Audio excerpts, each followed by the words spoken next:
Good evening. আজকের class তোমাদের six semester honours স্টুডেন্টদের জন্য। আমরা ভারতবর্ষের যে গত ক্লাস করেছি সেটা হচ্ছে যে ভারতবর্ষের জাতীয়তাবাদের বিকাশ কিভাবে হয়েছিল সেটা আমরা পড়েছি।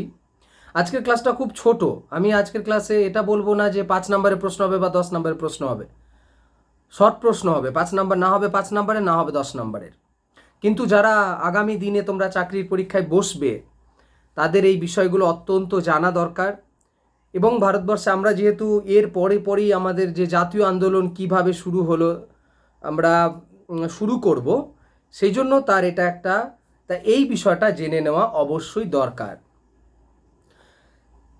কোন কোন কমিটি গড়ে উঠেছিল বড় অর্থাৎ জাতীয় কংগ্রেস গঠন হওয়ার আগে ভারতবর্ষে কি কি কমিটি গড়ে উঠেছিল যেটা শুরুর দিকে, সেই বিষয় নিয়ে আমি তোমাদের সঙ্গে আলোচনা করব। मतलब अर्ली डेज जो इंडियन नेशनल कांग्रेस 1885 में आने से पहले भारतवर्ष में कैसे जो नेशनल मूवमेंट्स को शुरू किया गया था, शुरुआती दौर में कौन कौन सी कमिटी हमारे पूरे भारतवर्ष में आए थे, इसके बारे में थोड़ा आज डिस्कस करना है। छोटा छोटा प्रश्न तुम लोग ख्याल रखो इस क्लास के दौरान। और हम तो ऐसे ही बोले हैं कि बीच बीच में हम तुम लोगों को शॉर्ट क्वेश्चन लिख के तुम्हारे ग्रुप में दे देंगे। আমি তোমাদের শর্ট কোয়েশ্চেন গ্রুপে দিয়ে দেবো, সেই নিয়ে কোনো টেনশনের কোনো কারণ নেই। মন দিয়ে একটু শুনবে, খুব গুরুত্বপূর্ণ জিনিস যে কি করে ভারতবর্ষের জাতীয় আন্দোলনের দিকে এগিয়ে গেল। ঊনবিংশ আমরা যে 19 শতকের কথা বলছি, এই 19 শতকে আমি মূলত 1857 সালের আগেকার যদি পরিস্থিতি আমি দেখি বা আমরা যদি দেখি, তাহলে তোমরা দেখতে পাবে যে এই সময়ে ভারতবর্ষে সেইভাবে প্রাথমিক স্টেজে ইংরেজদের বিরুদ্ধে কোনো কমিটি, কোনো সভা, কোনো কিছু সেভাবে বড় ধরনের গড়ে ওঠেনি। किसी भी तरह का कुछ भी बड़ा ऑर्गेनाइजेशंस के बारे में हम लोगों को कुछ पता नहीं चलता है इस दौरान बिफोर 1857। এজন্য বিখ্যাত ঐতিহাসিক অনিল শীল তার বিখ্যাত গ্রন্থ আছে the emergence of Indian nationalism. এই বইটা তোমরা যারা পরবর্তীকালে এমএ পড়বে, মডার্ন হিস্ট্রি নিয়ে যারা পড়বে তারা এই বইটা পড়তে হবে তোমাদের, the emergence of Indian nationalism, ভারতবর্ষের জাতীয়তাবাদের উত্থান। ওই বইয়ে তিনি বলছেন এই পর্বটাকে অর্থাৎ 19th সেঞ্চুরিটাকে বলছেন সভা সমিতি যুগ। কেন বললেন? কারণ এই সময়ে কোনো বড় অর্গানাইজেশন ছিল না ইংরেজদের বিরুদ্ধে। ভিন্ন ভিন্ন জায়গায় ছোট্ট ছোট্ট এলাকায় ছোট ছোট সভা গড়ে উঠেছিল, যেগুলো আঞ্চলিক স্তরের, রিজনাল, लोकल बेस्ड कुछ ऑर्गेनाइजेशंस की शुरुआत हुआ था छोटा छोटा करके। इसीलिए अनिल सील बोल रहे हैं एज ऑफ एसोसिएशंस, माने समितिर जुग। আমরা যদি এর সূচনাটা কে করেছিলেন জানো? যে ভারতবর্ষে ইংরেজদের বিরুদ্ধে প্রথম এই যে রাজনৈতিকগতভাবে যে মানুষটির সূচনা, রাজনীতি, ইংরেজদের বিরুদ্ধে একটা প্রস্তাব দেওয়া দরকার, মানে ইংরেজদেরকে আমাদের দাবি তোলা দরকার, এই বিষয়টা কে তুলেছিল জানো? তিনি হচ্ছেন রাজা রামমোহন রায়। আমরা রাজা রামমোহন রায়, আমি জানি না তোমাদের মনে হয় ম্যাডাম পড়াচ্ছেন, রাজা রামমোহন রায় পড়তে গিয়ে দেখবে সেখানে রাজা রামমোহন রায় প্রথমবার ভারতবর্ষে 1823 সালে তিনি প্রথমত ভারতবর্ষের ওই যে সংবাদপত্রের ওপরে যে নিয়ন্ত্রণ জারি করা হয়েছিল তার প্রতিবাদে তিনি একটা চিঠি লিখেছিলেন। এবং আমাদের দেশে যে নিয়মতান্ত্রিক আন্দোলন গড়ে তোলার যে পথিকৃৎ তিনি হচ্ছেন রাজা রামমোহন রায়। সংবাদপত্রের স্বাধীনতাকে খর্ব করার চেষ্টা করেছিল, তিনি প্রতিবাদ জানিয়েছিলেন চিঠি লিখে। এটি হচ্ছে শুরু, যার জন্য সাংগঠনিক রাজনৈতিক আন্দোলনের জনক বলা হয় রাজা রামমোহন রায়কে। মানে ফার্স্ট যদি আমরা জাতীয়তাবাদের যে पॉलिटिकल ऑर्गेनाइजेशन जो शुरुआत पॉलिटिकल ऑर्गेनाइजेशंस की शुरुआत जिसके हाथों से हुआ है वो है राजा राममोहन रॉय। কারণ তিনি সেই সময়তে বলেছিলেন যে সরকারকে চিঠি লিখছেন যে সুপ্রিম কোর্টে ভারতীয়দের একটু বেশি করে নিয়োগ করা হোক, তারপরে ধরো ভারতবর্ষের জুরির ব্যবস্থা এবং কৃষকদের ট্যাক্স, কৃষকদের যাতে করে ওরা উৎপাদিত শস্যের দাম পায়, মানে প্রোডাকশনের দাম যাতে সঠিক পায় তার জন্য। এছাড়া সামরিক বিভাগে যাতে করে ভারতীয়করণটা বেশি হয়, যেটা ভারতবর্ষের লোকেদেরকে চাকরি দেওয়ার ব্যবস্থা বেশি থাকে। আমরা জানি দেওয়ানি, ফৌজদারি, নানান ধরনের যে সংস্কারগুলো সাধন করার কথা বলা হয়েছিল লর্ড রিপনের সময়কালেতে, তোমরা তোমাদের নিশ্চয়ই মনে থাকবে। তার আগে শুরুটা কিন্তু রাজা রামমোহন রায় করে গিয়েছিলেন। তারপরে আমাদের দেশেতে মনে রাখবে যে 1835 সালে টাউন হলেতে একটা সর্বভারতীয় মানে আমাদের কলকাতাতে জনসভা হয়েছিল। 1833 সালে আমাদের দেশে যখন সনদ আইন হয়, সেখানে তার কিছু ধারা ছিল যে সেখানে তার বিরুদ্ধে প্রতিবাদ জানিয়েছিল আমাদের ভারতবর্ষের বিভিন্ন ইউনিভার্সিটির ছাত্ররা, বিশেষ করে হিন্দু কলেজের ছাত্ররা। তারা 1843 সালে আন্দোলন করেছিলেন, মানে আমাদের কলকাতা টাউন হলেতে তারা একটা সমাবেশ করেছিলেন ইংরেজদের বিরুদ্ধে, যে এই সনদ আইনে প্রবলেম রয়েছে, এছাড়া ভারতবাসীদের উঁচু পদে নিয়োগ করতে হবে, এইসব বিষয় নিয়ে। অর্থাৎ ছোট ছোট বিষয়গুলো ছিল। এই জন্য অনিল শীল বলছেন এগুলো হচ্ছে সভা সমিতির যুগ, মানে প্রকৃতপক্ষে এজ অফ অ্যাসোসিয়েশনস। এবার মনে রাখবে, আমি তোমাদের 4টে অর্গানাইজেশনের কথা আজকে আলোচনা করব, যেগুলো ছোট্ট ছোট্ট করে মনে রাখবে, যেগুলো আমাদের দেশে শুরু করেছিল ইংরেজদের বিরুদ্ধে নানান বিষয়কে উত্থাপন করাকে কেন্দ্র করে। मतलब छोटा छोटा ऑर्गेनाइजेशन 4 भारतवर्ष में आए थे बिफोर इंडियन ন্যাশনাল কংগ্রেস। প্রথম সংগঠনটির নাম হচ্ছে বঙ্গভাষা প্রকাশিকা সভা। সালটা 1836 সাল, 1836, 1836 সাল।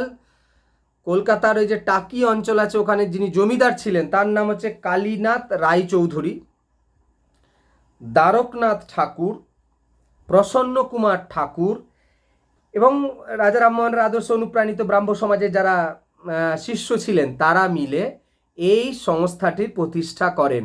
নাম বঙ্গভাষা প্রকাশিকা সভা। বঙ্গভাষা প্রকাশিকা সভা নামটা শুনে তোমাদের মনে হতে পারে যে এটা তো একটা প্রকাশনা সভা, খবরের কাগজ পাবলিশ করছে। ব্যাপারটা তা নয়।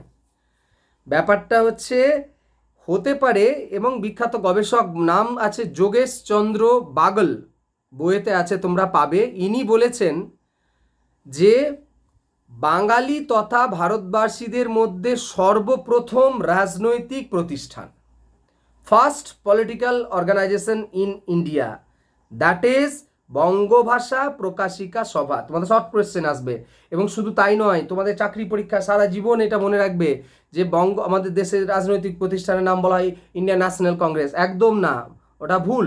ইন্ডিয়ান ন্যাশনাল কংগ্রেস কখনোই ভারতবর্ষের প্রথম রাজনৈতিক সংগঠন নয়। এর নাম বঙ্গভাষা প্রকাশিকা সভা 1836 প্রতিষ্ঠা করেছিলেন আমাদের টাকি জমিদার ছিলেন কালীনাথ রায়চৌধুরী। তার সাহায্য পেয়েছেন দ্বারকনাথ ঠাকুর, প্রসন্ন কুমার ঠাকুর, এনাদের সাহায্য পেয়েছেন। আচ্ছা, এই সংগঠনটার যে মূল যে উদ্দেশ্যটা কি ছিল, সেটা হচ্ছে যেহেতু সেটা হচ্ছে প্রাইমারি স্টেজ, মনে রাখবে এটা একদম প্রাইমারি স্টেজ। 1836 মানে বোঝো তখন ভারতবর্ষে ইংরেজরা মোটামুটিভাবে এসে পা জমাতে শুরু করেছেন। ভিন্ন ভিন্ন অ্যাডমিনিস্ট্রেটিভ সংস্কার তারা চালাচ্ছেন অ্যাডমিনিস্ট্রেশনের। সেই সময় অর্গানাইজেশন তৈরি করা হচ্ছে, এবং এই ভারতবর্ষে ইংরেজদের সময়কালে ভারতীয়দের যে বিষয়গুলোতে ইন্টারেস্ট, মানে ভারতবর্ষের সঙ্গে সম্পর্কিত সেই বিষয়গুলো তারা এই সভার মাধ্যমে আলোচনা করতেন, আলাপ আলোচনা বিবেচনা করতেন। মূলত তারা চাইছিলেন যে 1828 সালে একটা আইন করা হয়েছিল, ভারতবর্ষে যে বিভিন্ন নিষ্কর জমিগুলো ছিল, যেগুলো তাকে ট্যাক্স নেওয়া হতো না, সেই জমিগুলোতে ট্যাক্স বসানো হয়েছিল। তাই এর প্রতিবাদ, অর্থাৎ যাতে করে নিষ্কর জমি রেখে দেওয়া হয় প্রত্যেকটা গ্রামে, সেই সব বিষয় নিয়ে प्राइमरी स्टेजेर आलोचनार जन्य। मतलब छोटा सा एक ऑर्गेनाइजेशन जो शुरुआती दौर में इसका स्थापना किया गया था। मेन उद्देश्य था जो इंटरेस्ट है भारतवासी के, अंग्रेज के अंडर में भारतवासी का जो इंटरेस्ट है हर फील्ड में, उस इंटरेस्ट को थोड़ा वो लोग डिस्कस करते थे। एनुअली वो लोग बैठते थे और डिस्कस करते थे। দ্বিতীয় যে অর্গানাইজেশনটা আমি বলেছি তোমাদের 4টে অর্গানাইজেশনের কথা বলবো, তাহলে সেকেন্ড, তাহলে ফার্স্ট আমরা রাখবো ফার্স্ট পলিটিক্যাল অর্গানাইজেশনস ওয়াজ বঙ্গভাষা প্রকাশিকা সভা, এটা কিন্তু ভালো করে মনে রাখবে। সেকেন্ড, দ্বিতীয় অর্গানাইজেশনটা কী ছিল একটু জেনে নিই। আমি ধাপে ধাপে তোমাদের বলছি যে বিফোর ইন্ডিয়ান ন্যাশনাল কংগ্রেস ভারতবর্ষে কীভাবে রাজনীতিটা, প্রতিবাদী রাজনীতিটার বিকাশ ঘটেছিল। সালটা হচ্ছে 1838 সাল 12ই নভেম্বর। আরেকটি সংগঠনের প্রতিষ্ঠা করছেন তৎকালীন ভারতবর্ষ বলতে বোঝায় বাংলা বলতে তখন তো আমাদের তো কলকাতার রাজধানী ছিল, তো কলকাতার বিখ্যাত বিখ্যাত জমিদাররা মিলে একটি সংগঠনের প্রতিষ্ঠা করেছিলেন 1838 সালের 12ই নভেম্বর, যার নাম জমিদার সভা, ইংরেজিতে বললে বোঝায় ল্যান্ড হোল্ডার্স সোসাইটি। এই ল্যান্ড হোল্ডার সোসাইটি বা জমিদার সভার সভাপতি মোটামুটি ছিলেন, ছিলেন রাধাকান্ত দেব, প্রথম সভাপতি ছিলেন রাধাকান্ত দেব, এবং যার উদ্যোগে এটি সবথেকে মানে গুরুত্বপূর্ণ, যিনি প্রাণপুরুষ ছিলেন, তার নাম দ্বারকনাথ ঠাকুর। এই দুজনের নাম মনে রাখবে। রাধাকান্ত দেব সভাপতি, দ্বারকনাথ ঠাকুর হচ্ছেন মেন, যিনি সম্পাদক বলতে পারো, কর্মকাণ্ডের হত্যা ছিলেন যিনি। তাহলে 1838 12 नवंबर भारतवर्ष में दूसरा सबसे बड़ा ऑर्गेनाइजेशन की स्थापना किया जा रहा है। उस वक्त की कोलकाता में जो जमींदार थे वो लोग मिलके एक संगठन का स्थापना कर रहे हैं। उसका नाम है land holders association, land holders society. इस लैंड होल्डर सोसाइटी का फर्स्ट प्रेसिडेंट थे राधाकांत देव एंड द्वारकनाथ ठाकुर उसका मेंबर्स हुआ कर सेक्रेटरी थे, जो सब चीज़ के बारे में पता लगाते थे, इस ऑर्गेनाइजेशन की सभी चीज़ों के बारे में पता लगाते थे। अच्छा, এই ল্যান্ড হোল্ডার সোসাইটির বেশিরভাগ মেম্বাররা ছিলেন জমিদার, প্রথমেই আমি তোমাদের বললাম, এবং এতে কি ছিল না বলা হয়েছিল যে জাতি ধর্ম বর্ণ নির্বিশেষে সবাই এই সংগঠনের প্রতিনিধিত্ব হতে পারবেন, এবং এর যে মানে লক্ষ্য কী ছিল, তাহলে এরা লক্ষ্যটা হচ্ছে যে এই সংগঠনটা হচ্ছে ভারতবর্ষে যে রাজনীতি পরবর্তীকালে শুরু হয়েছিল শিক্ষিত লোকেদের দিয়ে, যে রাজনীতি তার অগ্রদূত। কারণ এরকম অর্গানাইজেশন ভারতবর্ষে এর আগে কখনো গড়ে ওঠেনি, বিশেষ করে শিক্ষিত মানুষদের দ্বারা। প্রথম উদ্দেশ্যটা ছিল যে এই প্রতিষ্ঠান থেকেই জনসাধারণের মধ্যে সর্বপ্রথম নিয়মতান্ত্রিক উপায়ে ইংরেজ সরকারের কাছ থেকে যদি দাবি দেওয়া যে উত্থাপন করা যায়, সেটা এই আন্দোলনের মেন উদ্দেশ্য ছিল। मतलब फर्स्ट एक ऑर्गेनाइजेशन ऐसा बना भारतवर्ष में as a land holder society, as a name of land holder society. इसका ये लोग ज़्यादातर लोग जमींदार थे। इसका पहला उद्देश्य ये बना कि भारतवर्ष के लोगों का, उस वक्त के लोगों का जो चाहत, थोड़ा बहुत चाहत है, उसको ब्रिटिश गवर्नमेंट के सामने माने पेश करना, पहला उद्देश्य। দ্বিতীয় উদ্দেশ্যটা হচ্ছে যে ভারতবর্ষের ভিন্ন ভিন্ন অঞ্চলে শাখা প্রতিষ্ঠা করা, মানে ব্রাঞ্চ স্থাপন করা, যাতে করে ওই সমস্ত দেশে, ওই সমস্ত রাজ্যের, ওই অঞ্চলের মানুষদের সাথে একটা যোগাযোগ তৈরি করা যায়। सेकंड पर्पस वाज ये स्थापना करना, मतलब रिलेशन स्थापन करना चाह रहे थे भारतवर्ष की अलग अलग जगह के लोगों के साथ, कि वहाँ पर भी जमींदार का एसोसिएशन बने, वहाँ पर भी लोगों का जो भी चाहत है वो लोग भी वहाँ पर पूछे और ब्रिटिश गवर्नमेंट को दिया जाए। 3 नंबर उद्देश्य হচ্ছে যে ভারতবর্ষের মানুষদের প্রতি যাতে ইংরেজ সরকার সহানুভূতিশীল হয়, এই সমস্ত দাবিগুলো ইংরেজ সরকারের কাছে রাখা। আরেকবার বলছি, ভারতবর্ষের মানুষদের প্রতি ইংরেজ গভর্নমেন্ট সহানুভূতিশীল ছিলেন না, তো যার জন্য যাতে করে সহানুভূতিশীল হয় সেই বিষয়গুলো ইংরেজদের কাছে একটু তুলে ধরা, এটা একটা 3 নাম্বার উদ্দেশ্য। বিশেষ করে তাদের কাজও হয়েছিল, কারণ আমি কিছুক্ষণ আগে বললাম যে ওই যে বঙ্গভাষা প্রকাশিকা সভায় বলা হয়েছিল না যে গ্রামগুলোতে যে নিষ্কর জমি, যে জমিগুলোতে ট্যাক্স নেওয়া হতো না, সেই জমিগুলো গ্রামগুলোতে ইংরেজ সরকার ট্যাক্স বসিয়ে দিয়েছিল।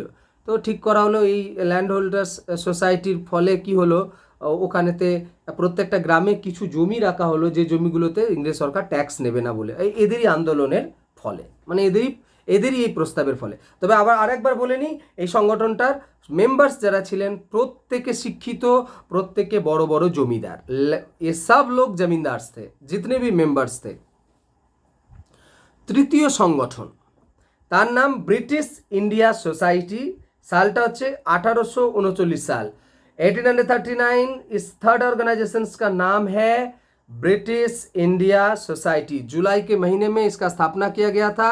इसका जो मेन जो इसका स्थापना हुआ था इंग्लैंड में, भारतवर्ष में नहीं हुआ था। इसका जो फाउंडेशन हुआ था वो इंग्लैंड में हुआ था, মানে এর স্থাপন কিন্তু ইংল্যান্ডে করা হয়েছিল স্থাপনা। আচ্ছা, এর যিনি করেছিলেন তার নাম হচ্ছে উইলিয়াম অ্যাডাম। ভালো করে মনে রাখবে যে ব্রিটিশ ইন্ডিয়া সোসাইটির প্রতিষ্ঠাতা কে ছিলেন, William Adam. Who was the founder of British India society, William Adam, যিনি রাজা রামমোহন রায়ের অত্যন্ত ঘনিষ্ঠ বন্ধু ছিলেন। আচ্ছা, এনার উদ্দেশ্য কী ছিল? এই সংগঠনের উদ্দেশ্য, তিনি ভারতবর্ষের মানুষদের ভালোবাসতেন। তার উদ্দেশ্য হচ্ছে ভারতবর্ষেতে ইংরেজরা তো অত্যাচার চালাচ্ছে, জমিদাররা তো অত্যাচার চালাচ্ছে, ভারতবর্ষের জনগণের নানান অভাব অভিযোগ আছে। এই যে তারা যে মানে দুর্দশাগ্রস্ত রয়েছেন, তাদের ওপরে যে জমিদার শ্রেণীর অত্যাচার বা ইংরেজ সরকারের নানান ধরনের যে প্রবল চাপ শোষণ, সেইগুলো ইংল্যান্ডে ইংরেজদের জনগণ, ইংরেজি যে জনগণ যারা রয়েছেন ইংল্যান্ডবাসী, তাদের কাছে তুলে ধরার জন্য এই অর্গানাইজেশন প্রতিষ্ঠা করা হয়েছিল। मतलब इस ऑर्गेनाइजेशन का स्थापना की उद्देश्य यही था, भारतवर्ष में जो जो घटना घट रहे हैं, जितने भी भारतवासी के ऊपर थोड़ा बहुत ही, थोड़ा नहीं, उस ज़माने में टैक्सेशन को लेकर जो ज़मींदार से और जो मतलब इंडिगो लैंड होल्डर्स हुआ करते थे उस ज़माने में, उसका जो शोषण, उसके बारे में अंग्रेज लोगों को, अंग्रेज जो वहाँ का जो निवासी है इंग्लैंड में, उनको पता चले कि भारतवर्ष में क्या हो रहा है, ना हो रहा है। इसलिए इस ऑर्गेनाइजेशन का स्थापना किए थे विलियम एडम ने, जो राम मोहन राय के बहुत अच्छे दोस्त थे। इसका तो ईयर बता दिया मैंने, 1839। और वहाँ पर एक ये इन्होंने, विलियम एडम ने वहाँ पर 1841 में एक पेपर, ब्रिटिश इंडियन एडवोकेट বলে একটি নিউজ পেপারও চালাতেন, যার ফলে ওই নিউজ পেপারের মাধ্যমে আমাদের ভারতবর্ষের ঘটনাগুলো ওরা কিন্তু জানতে পারতেন, মানে ইংল্যান্ডের লোকেরা জানতে পারতেন। 4 নাম্বার, আজকের যে লাস্ট টপিকের অর্গানাইজেশনের কথা আমি বলবো, সেটা হচ্ছে যে এর সঙ্গে আর একটা যুক্ত রয়েছে, সেটা হচ্ছে যে Bengal British India society. Bengal British India সোসাইটির সালটা হচ্ছে 1843, 12 April. Bengal British India society এর প্রতিষ্ঠাতা ছিলেন দ্বারকনাথ ঠাকুর, এবং এর সঙ্গে একজন ইংরেজের নাম জড়িত রয়েছে, তার নাম জর্জ টমসন। তাহলে দ্বারকনাথ ঠাকুরের উদ্যোগে বেঙ্গল ব্রিটিশ ইন্ডিয়া সোসাইটি নামে একটি অর্গানাইজেশন প্রতিষ্ঠা করা হচ্ছে ভারতবর্ষে 1843 সালে। এই সভার, মনে রাখবে, এই সভার বেশিরভাগ মানুষ ছিলেন উচ্চশিক্ষিত, উচ্চবিত্ত সম্প্রদায়ের, এবং বেশিরভাগরাই ছিলেন ইংরেজদের অফিসারদের বন্ধু টাইপের এরা। যার ফলে এই মানে এরা কি প্রস্তাব রাখছিলেন এবং এদের উদ্দেশ্যগুলো কি ছিল? এরা প্রস্তাব রাখছিলেন যে আমাদের ভারতবর্ষের সমাজের বিশেষ করে ভারতীয়দের প্রতিনিধি নিয়োগ করা হোক ডেপুটি ম্যাজিস্ট্রেট পদে, প্রথম দাবি তাদের। আচ্ছা, তারপরে ধরো ভারতবর্ষের লোকেদেরকে বেশি বেশি করে ভারতের কোর্ট, সরকারি চাকরিতে নিয়োগ করার ব্যবস্থা করা হোক, এবং আমাদের দেশের দেশীয় ভাষায় যাতে করে মানে শিক্ষা ব্যবস্থা চালু করা হয় তারা দাবি জানাচ্ছিলেন। এবং আমাদের দেশের ধরো ভিন্ন ভিন্ন যে বিচার ব্যবস্থা, সেই বিচার ব্যবস্থায় যাতে বাংলা ভাষার প্রয়োগ থাকে তার জন্য তারা দাবি জানিয়েছিলেন। অর্থাৎ বেঙ্গল ব্রিটিশ ইন্ডিয়ান অ্যাসোসিয়েশনস এর উদ্যোগে, মানে আমাদের বেঙ্গল ব্রিটিশ ইন্ডিয়ান সোসাইটির উদ্যোগে এই প্রস্তাবগুলো রাখা হয়েছিল। মনে রাখবে, এই প্রস্তাবগুলো যারা রাখছিলেন তারা প্রত্যেকেই ইংরেজদের অফিসার সেই সময় যারা ছিলেন তাদের বন্ধু ছিলেন। মানে এই জমিদার সভা আর যে উদ্দেশ্য, ওখানে যে বড় বড় জমিদার আর এখানে একটু শিক্ষিত মানুষ, উকিল টুকিলরাও ছিলেন। এর সঙ্গে মনে রাখবে এই যে দুটো সংগঠন যে প্রতিষ্ঠা হয়েছিল, জমিদার সভা এবং আমাদের ব্রিটিশ ইন্ডিয়া সোসাইটির কথা বললাম, এই দুটো অর্গানাইজেশন তখনকার দিনে একটু প্রতিদ্বন্দ্বী ছিল, ভারতেরই অর্গানাইজেশন, কিন্তু তারা প্রতিদ্বন্দ্বিতার মধ্যে থাকতেন। লাস্ট যে বক্তব্যটা বললাম যে আর একটা জোড়া অংশ রয়েছে, জোড়া লাগিয়ে একটা অর্গানাইজেশন প্রতিষ্ঠা করা হয়েছিল, সেটা হচ্ছে যে এতদিন পর্যন্ত একটা সিস্টেম ঘটনা ঘটেছিল, এতদিন পর্যন্ত আমাদের দেশে যদি কোনো ইংরেজ অপরাধ করতো, ধরো ইংরেজ মফস্বলে যদি কেউ অপরাধ করতো, তাহলে তাকে কোর্টে, ওই লোকাল এরিয়ায় কোর্টেতে বিচার করা হতো না, তাদেরকে নিয়ে আসা হতো কোথায়, কলকাতা, তখন সুপ্রিম কোর্ট ছিল, সুপ্রিম কোর্টে এনে বিচার করা হতো। একটা ঘটনার ফলে একটা অর্গানাইজেশন তৈরি হয়েছে। সেই ঘটনাটা হচ্ছে যে এতদিন পর্যন্ত আমাদের যদি কোনো লোকাল এরিয়ায়, গ্রাম বা পঞ্চায়েত বা ব্লক লেভেলে যদি কোনো ইংরেজ অপরাধ করেন, তাহলে তাকে বিচার করার জন্য ওই আদালতে, লোকাল আদালতে তোলা হতো না, তাকে নিয়ে আসা হতো কলকাতা সুপ্রিম কোর্টে, কারণ তখন আমাদের দেশের সুপ্রিম কোর্ট একটাই ছিল কলকাতাতে। পরবর্তীকালে মাদ্রাজ এবং বোম্বাইতে সুপ্রিম কোর্ট স্থাপিত হয়েছিল। সুপ্রিম কোর্ট ছিল সব থেকে উচ্চ আদালত। তো এর এই সমস্যাটা যাতে করে লোকাল এরিয়াতেই যাতে এর বিচার হয়, তার জন্য তখনকার দিনে আমাদের ভারতের আইন সচিব ছিলেন বেথুন। 1849 সালে তিনি একটা আইন রচনা করেছিলেন, যে আইনটার মানে ইংরেজ যারা লয়ার্স ছিলেন তারা বিরোধিতা করছিলেন, এবং ওই বিরোধিতা করার ফলে কি হয়েছিল বলতো, ভারত সরকার এই আইনটাকে বাদ দিতে বাধ্য হয়েছিল। मतलब एक लॉ प्रस्ताव पास किया जा रहा था कि लोकल एरिया में अगर कोई अंग्रेज अपराध करता है, उसका जो विचार होता था वो कोलकाता में होता था, सुप्रीम कोर्ट में, लोकल अदालत में नहीं होता था। तो लोकल अदालत में विचार हो, इसलिए एक कानून लाया गया था। उस वक्त के जो भारत सचिव थे उनका नाम था बेथुन। तो 1849 में तो उन्होंने ये लॉ पास किए थे, लेकिन इस लॉ के अगेंस्ट में भारतवर्ष में जो अंग्रेज के जो लॉयर्स थे वो लोग आंदोलन किए थे, और भारतीय आंदोलन रास्ते पे उतर गए थे, मतलब। तो इसीलिए वो गवर्नमेंट, इंडियन गवर्नमेंट जो थे वो लॉ को मतलब स्थगित कर दिए थे। इसको बोला जाता है ব্ল্যাক অ্যাক্ট। আচ্ছা, এই ঘটনা দ্বারা অনুপ্রাণিত হচ্ছেন ভারতবর্ষের মানুষ, বিশেষ করে শিক্ষিত সম্প্রদায়। সেই সময় 1851 সালে তারা যারা উকিল, যারা বড় জমিদার, বিশেষ করে আমি উকিলের কথাটা বলবো, ব্যারিস্টারের কথাটা বলবো, তারা অনুপ্রাণিত হচ্ছেন, বলছেন আরে আচ্ছা, এরা প্রতিবাদ করলো, রাস্তায় নামলে, এরা তো নিজেদের দাবিটাকে আদায় করে নিল। এইরকম অবস্থার তারা অনুপ্রাণিত হচ্ছেন, তারা উপলব্ধি করছেন যে ভারতবর্ষেও এমন একটা ভারতীয়দের অর্গানাইজেশন প্রতিষ্ঠা হওয়া দরকার, যার জন্য এই মনোভাব থেকেই, যে তাদের মধ্যে বিভেদ তো রয়েছে, জমিদার সভা আর এই যে British India society, Bengal British India society, তো এই অর্গানাইজেশন দুটোকে তারা মনে করছেন যে আর বিভেদ না রেখে এমন একটা অর্গানাইজেশন হওয়া উচিত, যাতে করে আমরা একতাবদ্ধভাবে ব্রিটিশদেরকে আমাদের দাবি দেওয়া জানাতে পারি।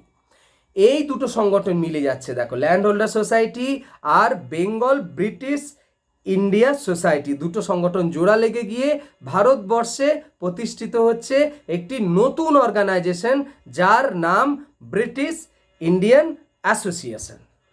सालटा হচ্ছে 1851।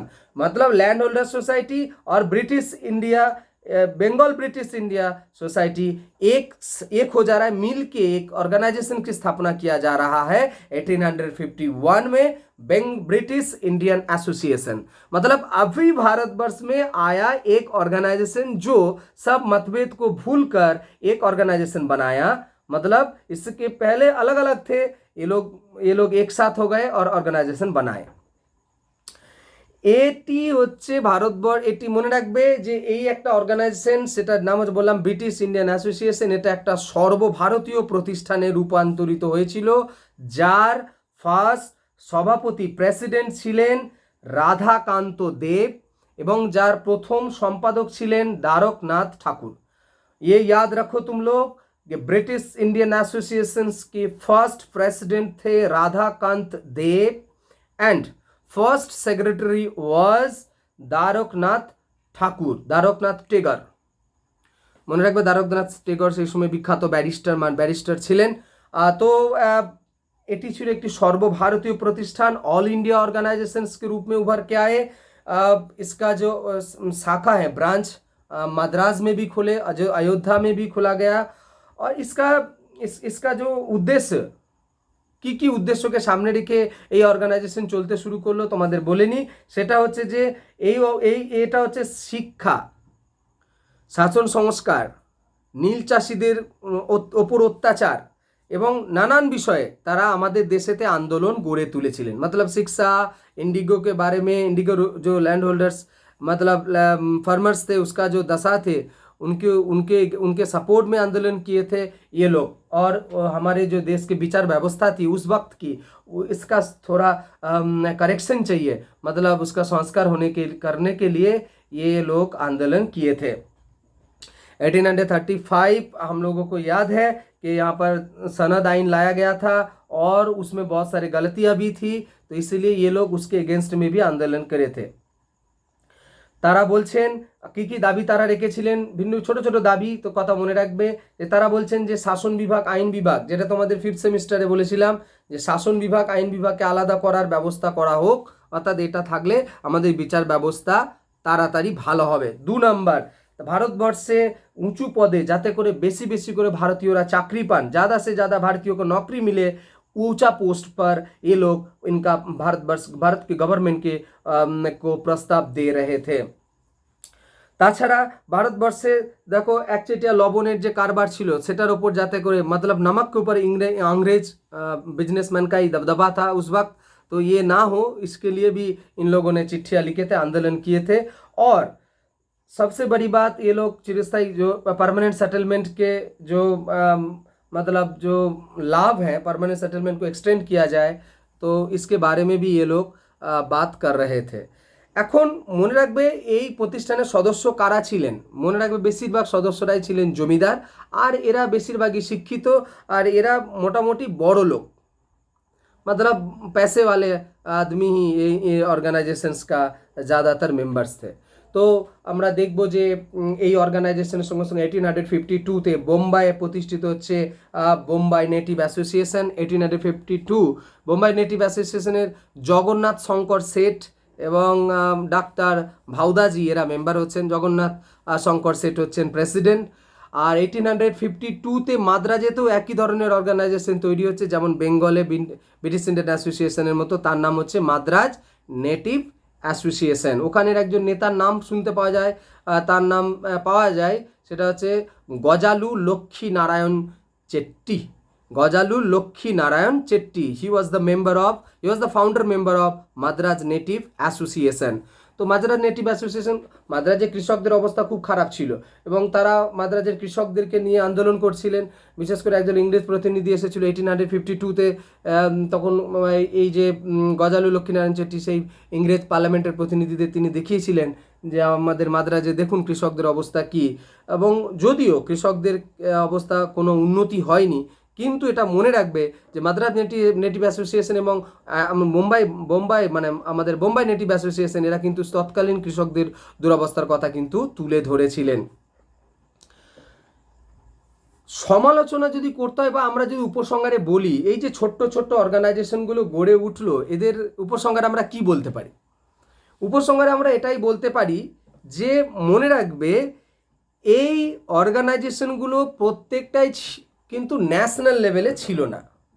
একটা অর্গানাইজেশনও তোমরা বলতে পারবে না, আমরা বলতে পারি না যে এটা this was the national level organisations against a British government, हम लोग नहीं बोल सकते, क्योंकि ज़्यादातर ये ऑर्गेनाइजेशंस देखो, बंगाल में Bengal British Indian association, Madras में क्या हुआ मद्रास नेटिव एसोसिएशन, मुंबई में क्या हुआ बम्बई नेटिव एसोसिएशन। मतलब क्या है, अलग अलग राज्य में अलग अलग ऑर्गेनाइजेशन बनाया जा रहा है। मतलब एक ऑर्गेनाइजेशन जब होगा कि पूरे भारतवर्ष को लीड कर रहा होगा, तब जाके बोलेंगे ना नेशनल ऑर्गेनाइजेशन।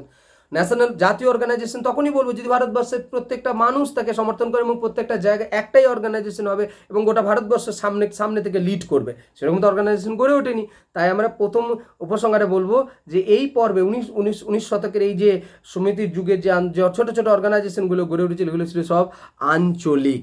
এবং এগুলোর আরেকটা বৈশিষ্ট্য আমরা লক্ষ্য করতে পারি, যারা মেম্বার্স ছিলেন তারা প্রত্যেকে জমিদার, ধনী, ব্যবসায়ী। তার মানে এরা কিন্তু গরিব মানুষ ছিলেন না। এখন কেন আমি শব্দটা বলছি গরিব মানুষ ছিলেন না, দেখো এরা বেশিরভাগই ব্রিটিশদের বন্ধু ছিল। এরা কেউ উকিল ছিলেন, কেউ ব্যারিস্টার ছিলেন, লন্ডন থেকে পাস করে এসেছেন, আবার কেউ বড় বড় জমিদার। তা তখনকার দিনে জমিদারি কারা পেতেন? যারা ইংরেজদের পিছন পিছন ঘুরে বেড়াতেন, যারা ইংরেজদের তাবেদারি করতেন। আমি বলছি না ঠাকুরবাড়ির লোকেদেরও, ঠাকুরবাড়ির লোকেদের সঙ্গে আমি রবীন্দ্রনাথের বাবাদের কথা বলছি, রবীন্দ্রনাথের বাবাদের পরিবারের সঙ্গে ইংরেজদের ভীষণ ভালো সম্পর্ক ছিল। এমনটা হতে পারে তাহলে আমরা বলতে পারি উনি চাটুদার ছিলেন, ওই পরিবার ঠাকুর পরিবার, মানে ওনাদের সঙ্গে ইংরেজদের সম্পর্ক ভালো ছিল। আর যারা জমিদার ছিলেন, ইংরেজদের সঙ্গে তাবেদারি না করলে জমিদারি পাওয়া যেত না তখনকার দিনে। আমি চিরস্থায়ী বন্দোবস্ত বলতে গিয়ে তোমাদের বলেছিলাম। तो एटा अगर जमींदार अगर होंगे तो ब्रिटिश गवर्नमेंट के ऑफिशियल्स के साथ इन लोगों का अच्छा रिश्ता होगा, तब जाके जमींदारी मिलता था, वरना नहीं मिलता था।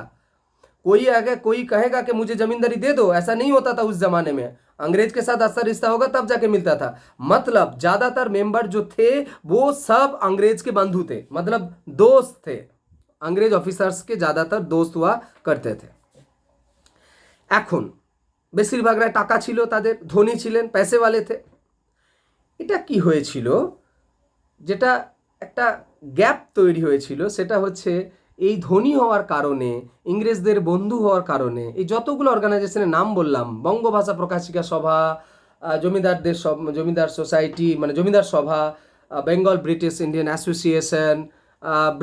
অ্যাসোসিয়েশন, এর প্রত্যেকটা লোকদেরা যেহেতু বড় লোক ছিলেন, তাই এরা দেশের সাধারণ মানুষের কি পরিস্থিতি রয়েছে তাদের সঙ্গে এদের কোনো সম্পর্ক ছিল না। যারা বড় লোক তারা সাধারণত সেই যুগে বড় লোকদের কথাই বলবেন, তাদের অসুবিধার কথাই বলবেন। মূলত তাদের জমিদারদের সম্পর্ক, জমিদারি নিয়ে যে সমস্ত সম্পর্কগুলো প্রবলেমগুলো ছিল তারাই প্রস্তাব দিচ্ছিল। সাধারণ গ্রাম লেভেলের, সাধারণ নিচের লেভেলের মানুষদের অভাব অভিযোগের কথা কিন্তু এরা বলেনি।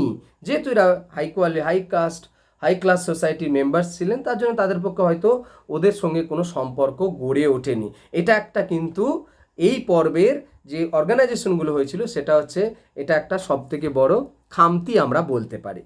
तो इस पर्व में हम लोग देखे हैं कि ज़्यादातर लोग जो लैंड होल्डर से थे, तो इसलिए बड़े आदमी थे, पैसे वाले थे, इसलिए जनरल पीपल के साथ इन लोगों का रिश्ता, इन लोगों का जो प्रस्ताव थे उसमें भी इन लोगों की बात नहीं किया गया जनरल पीपल के बारे में, और रिश्ता भी अच्छा नहीं था। तो इससे क्योंकि वो लोग ऊपर सोसाइटी में रहते थे, ज़्यादातर ऑर्गेनाइजेशंस ऐसे ही थे। तो তোমরা এটা মনে রাখবে। এখান থেকে অনেক শর্ট প্রশ্ন হবে, যদি কোনো দিন পরীক্ষায় প্রশ্ন পড়ে তোমরা তো লিখতেই পারবে। আর জেনে রাখলে ভারতবর্ষে এরপরই আমরা দেখব যে সর্বভারতীয় প্রতিষ্ঠা হচ্ছে, এবং সেটা কি, তার বৈশিষ্ট্য কী ছিল, উদ্দেশ্য কী ছিল, আমরা ধীরে ধীরে পরের ক্লাসেতে জানতে পারবো। ওকে, আজকে এখানেই শেষ হলো। তোমাদের আমি এখান থেকে ভিডিও দেখার সময় যদি শর্ট কোয়েশ্চেন তোমরা খাতায় লিখে নিতে পারো, তোমাদের এটা বলে রাখছি। ভিডিও চলাকালীন তোমরা খাতা পেন নিয়ে থাকবে, শর্ট কোয়েশ্চেনগুলো লিখে নেবে, তাহলে তোমাদের আরও সুবিধা হবে।